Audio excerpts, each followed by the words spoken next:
Halo, assalamualaikum teman-teman di rumah. Apa kabarnya hari ini? Semoga kita selalu diberi kesehatan oleh Tuhan Yang Maha Esa. Berjumpa kembali dengan Bu Ani dalam video pembelajaran IPA. Hari ini kita akan belajar tentang penyerbukan pada tumbuhan. Teman-teman di rumah sudah tahu apa itu penyerbukan? Nah, hari ini kita akan mempelajari lebih dalam tentang penyerbukan. Yuk kita mulai belajar. Kalian perhatikan ya. Penyerbukan adalah proses bertemunya serbuk sari dan putik. Pada pembelajaran yang lalu, kita sudah belajar tentang bagian-bagian bunga. Nah, bagian bunga yang berperan sebagai alat berkembang biak adalah putik dan benang sari. Pada benang sari, terdapat serbuk sari yang pada proses penyerbukan bertemu dengan putik agar tumbuhan tersebut dapat berkembang biak. Sampai di sini sudah jelas teman-teman di rumah? Lalu bagaimana ya proses bertemunya serbuk sari dan putik saat penyerbukan? Yuk kita pelajari lebih dalam lagi dalam jenis-jenis penyerbukan berdasarkan perantaranya. Yang pertama adalah penyerbukan dengan bantuan angin atau yang disebut dengan anemogami. Ciri-ciri tumbuhan yang penyerbukannya menggunakan bantuan angin biasanya adalah mahkota bunga berukuran kecil, bunga tidak berwarna, serbuk sari kering, ringan dan banyak, tidak memiliki kelenjar madu atau nektar, dan kepala putik terjulur keluar panjang dan berbulu.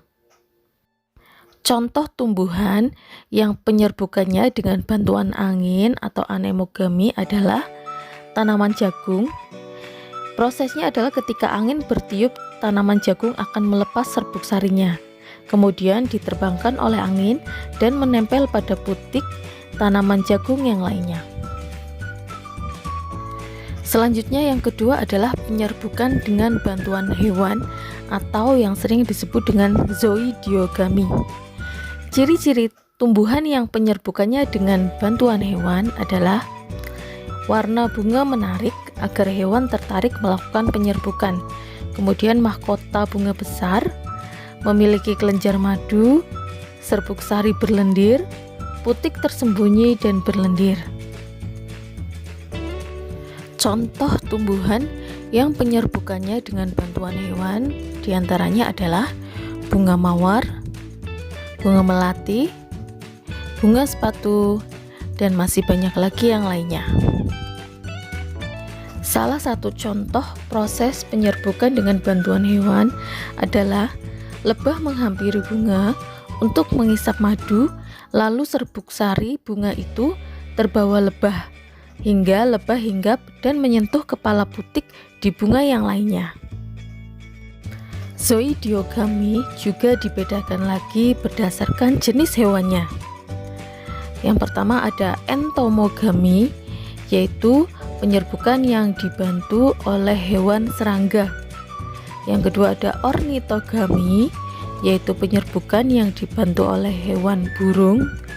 Kemudian ada chiropterogami, yaitu penyerbukan yang dibantu oleh kelelawar.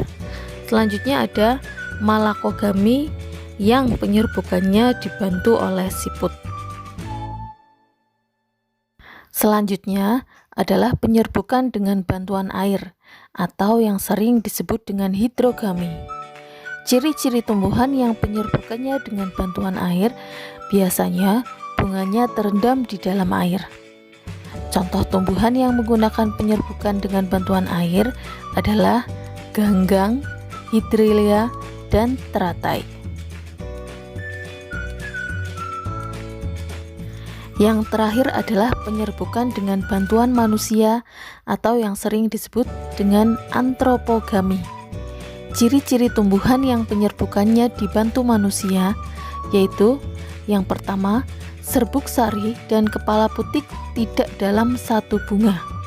Kemudian kepala putik tertutup sehingga serbuk sari tidak dapat masuk dan harus dibuka terlebih dahulu. Selanjutnya, serbuk sari sulit rontok. contoh tumbuhan yang penyerbukannya dengan bantuan manusia atau yang sering disebut dengan antropogami adalah salak, semangka, buah naga, dan lain-lain. Nah, teman-teman di rumah, itu tadi materi tentang penyerbukan berdasarkan perantaranya. Semoga penjelasan dari Bu Ani dapat membantu kalian belajar di rumah.